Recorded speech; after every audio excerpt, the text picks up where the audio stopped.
Bismillahirrahmanirrahim. Assalamualaikum warahmatullahi wabarakatuh. Perkenalkan, nama saya Ahmad Mulyasar Ibrahim, mahasiswa S2 jurusan Ilmu Komputer UGM. Di sini saya akan membahas mengenai tugas yang diberikan eh, tentang prediksi penyebaran kasus COVID-19 untuk 5 hari ke depan menggunakan metode regresi linear. Tapi sebelum saya membahas mengenai tugasnya, saya akan menjelaskan sedikit mengenai regresi linear. Apa itu regresi linear? Pertama, pengertiannya. Regresi linear itu merupakan metode untuk melakukan suatu prediksi terhadap data atau analisa untuk mempelajari dan mengukur hubungan yang terjadi antara dua variabel. Jadi di sini yang dianalisa hubungan yang terjadi antara dua variabel, di mana datanya nanti itu berbentuk dua dimensi. Dimensi pertama itu sebagai inputan, dimensi kedua itu bisa dikatakan sebagai output. Lanjut sebagai contoh, di sini terdapat gambar. Uh, di sini terdapat gambar yang hubungannya itu antara lama belajar dengan nilai. Apa hubungan antara variabel lama belajar dan variabel nilai? Di sini kita bisa buat uh, regresi bentuk grafik regresi linearnya. Ini bentuk grafik regresi linearnya, uh, di mana di mana grafiknya itu terdapat variabel X dan variabel Y.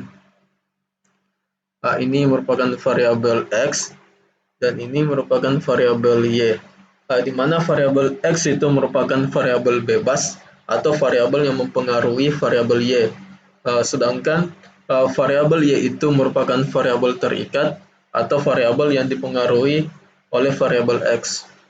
Ini merupakan contoh uh, garis regresi linear yang didapatkan dari menggunakan fungsi ini y mx tambah c atau y sama dengan b0 ditambah b1 kali x. Untuk mencari b0-nya itu menggunakan fungsi ini, yaitu sigma y dikurang b1 dikali sigma x dibagi banyaknya data atau n. B1 itu n dikali sigma dari xy dikurang sigma x dikali sigma y dibagi jumlah data dikali sigma x kuadrat dikurang sigma x pangkat 2.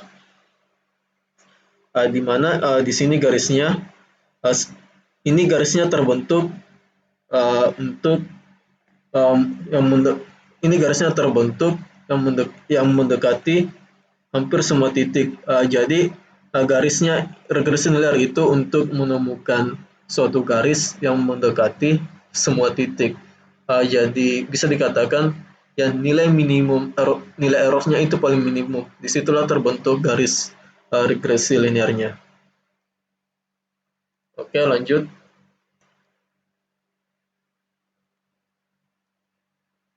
Di mana fungsi dari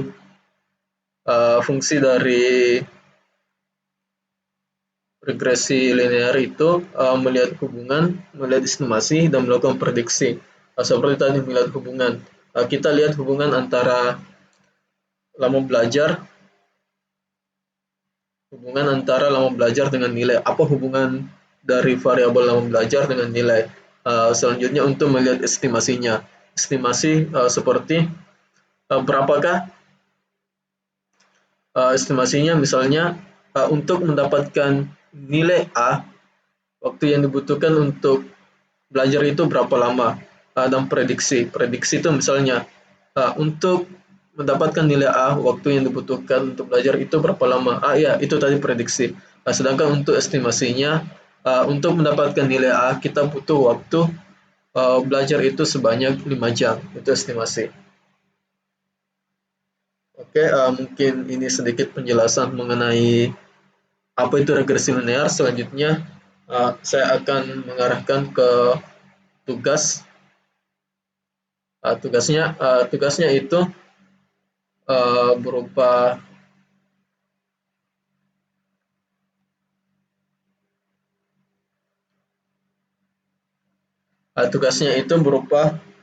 melakukan prediksi untuk 5 hari ke depan setelah tanggal 16 April uh, setelah tanggal 16 April terhadap penyebaran COVID-19 di Indonesia.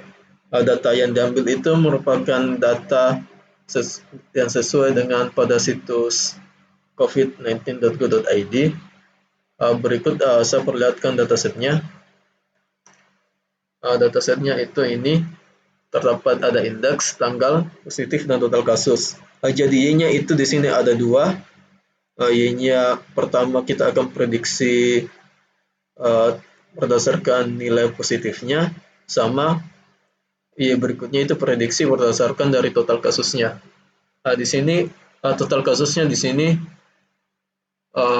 kita mulai dari 134 karena pada tanggal itu kasusnya sudah terdapat 134 kasus di tanggal 16 Maret.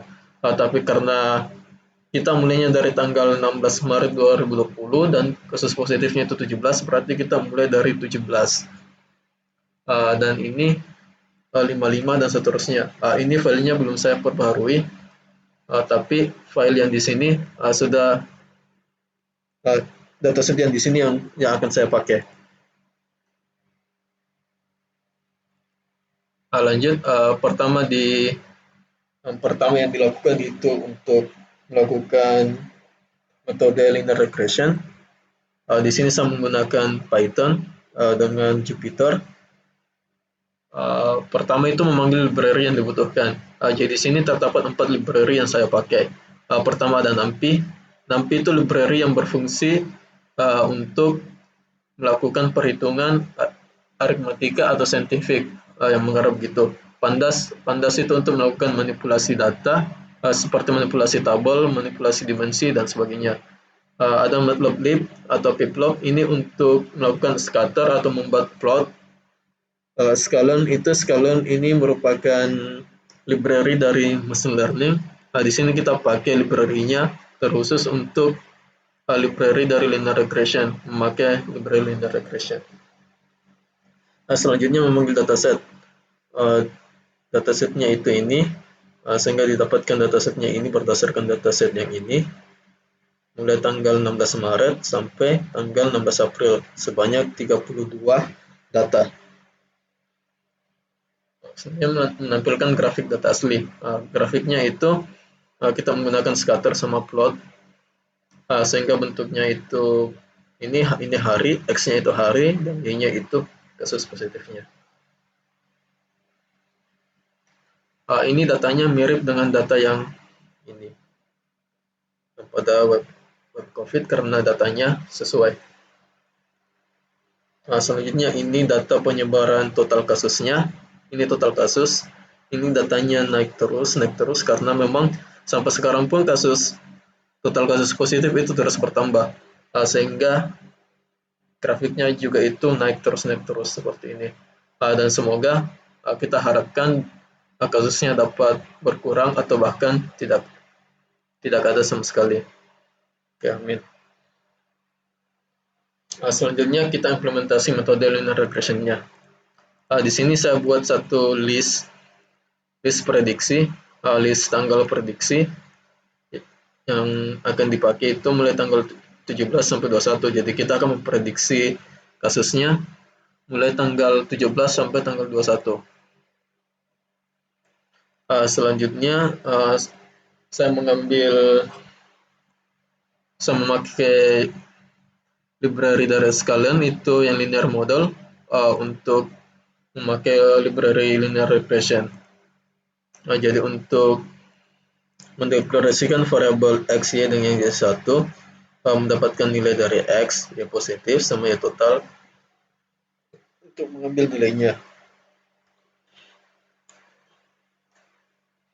Selanjutnya prediksi kasusnya juga kita bisa memakai library linear regression yaitu Rex sama dengan linear regression, sisa menggunakan ini sehingga dia juga otomatis menghitung untuk mencari koefisien M sama koefisien C. Di sini Y sama dengan MX tambah C. Tapi sebelumnya yang sebelumnya itu kita menggunakan ini, kebanyakan menggunakan Y B0 tambah B1 kali X. Perhitungannya ini. Sehingga kita mendapatkan model linearnya itu Y sama dengan 10 dikali 387X ditambah minus 2,6714. Ini untuk menggambarkan grafiknya menggunakan plot dan scatter, sehingga hasil garis yang didapatkan itu ini. Jadi garisnya itu seperti penjelasan saya sebelumnya bahwa garisnya itu untuk apa? Seperti penjelasan sebelumnya bahwa modelnya itu untuk menemukan garis yang mendekati semua titik. Jadi garis yang mendekati semua titik. Ini mendekati ini juga. Jadi untuk menemukan minimum nilai errornya. Ini jauh, sehingga garisnya begini, tidak mungkin gini, karena yang mendekati titik itu kebanyakan di sini.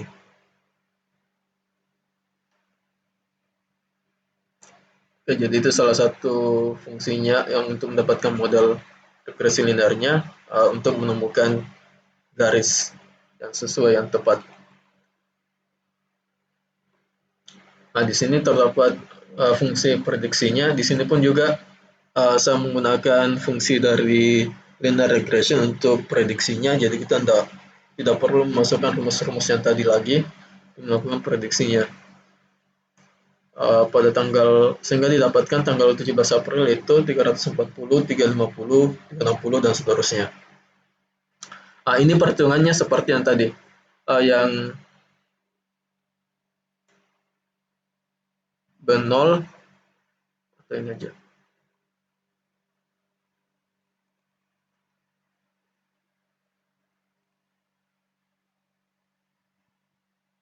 Ini sesuai yang Y sama dengan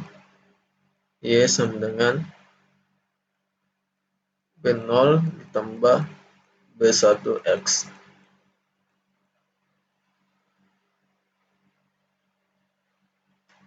Jadi kita sudah dapat tadi B0-nya berapa. B0-nya itu ada 10,38.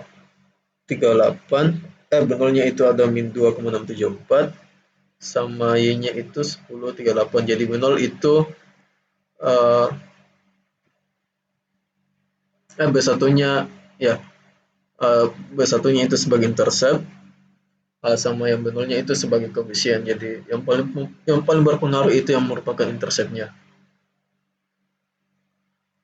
Jadi 10,38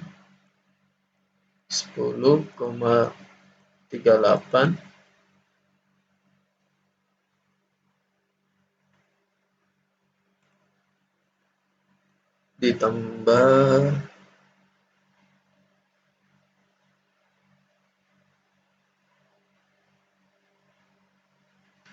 10,38 dikali X. X-nya misalnya, kan tadi jumlah datanya 32 di tanggal 16.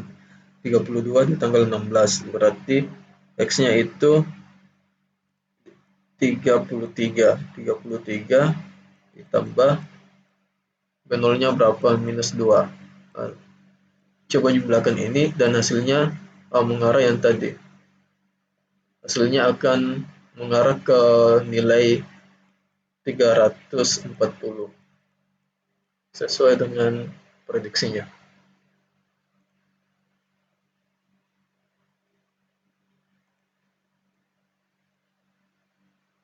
Oke, selanjutnya kita lanjut. Itu tadi prediksi kasus positifnya. Ini prediksi untuk total kasusnya.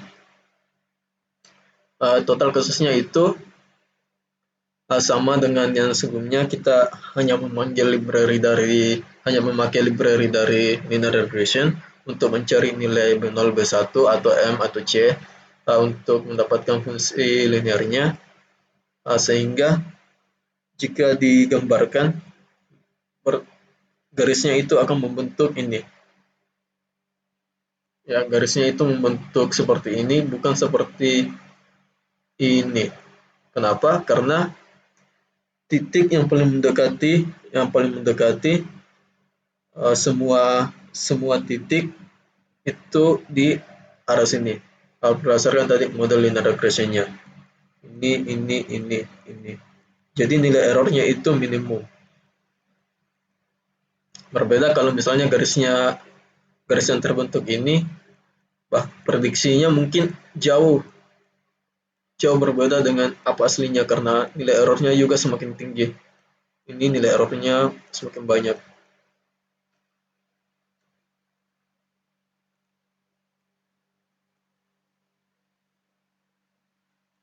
Oke, sehingga kita dapatkan kasusnya itu, total kasusnya itu di tanggal 17 April 4600, berdasarkan prediksi 18 April 4700 dan seterusnya.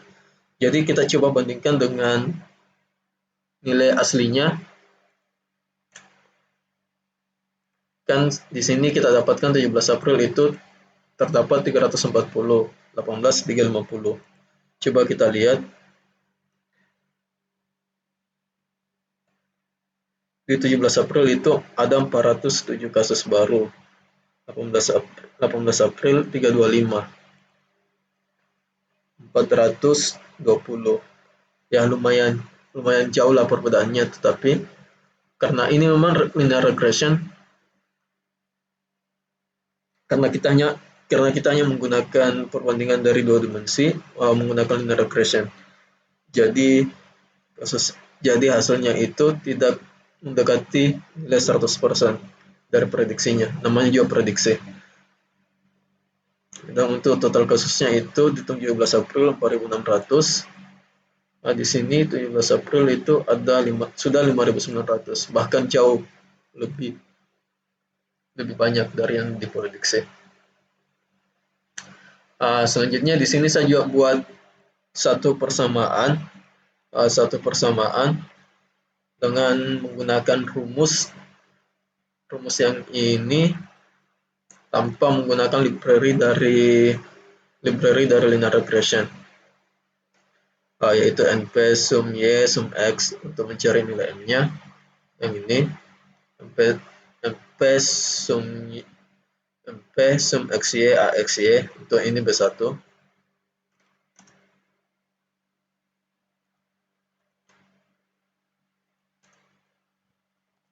Ini B0-nya.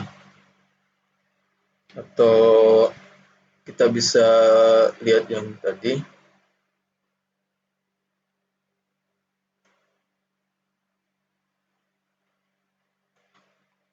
Ini sebagai intercept-nya dan ini sebagai koefisiennya.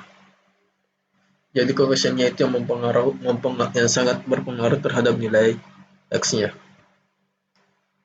Terus ini ada fungsi prediksi. Ini untuk melakukan pencetakan setiap kasus berdasarkan nilai yang didapatkan itu. Ini R-square juga. Di sini saya tidak jelaskan mengenai R-square. R-square juga itu untuk memprediksi nilai R-nya atau nilai error-nya.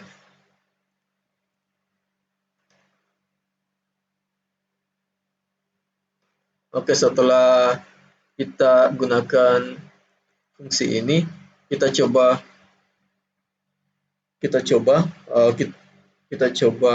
fungsinya, dan hasilnya kita dapat nilai M sama C-nya itu 10 sama minus 2. Persamaan linearnya itu 10,387 tambah min 2 sama nilai R square-nya itu 0,8. Mendekati 1 itu semakin bagus.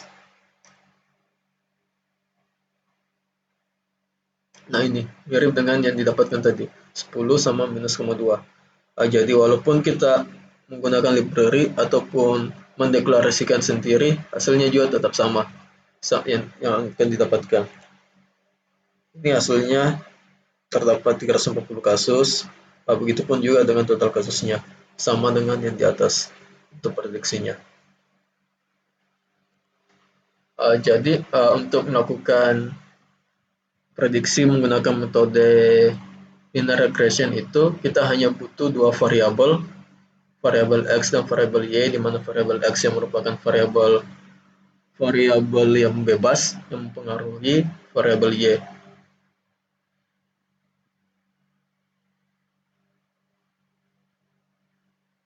Oke, mungkin itu sekian penjelasan mengenai pengertian regenerasi linear dan tugas yang saya kerjakan. Terima kasih. Assalamualaikum warahmatullahi wabarakatuh.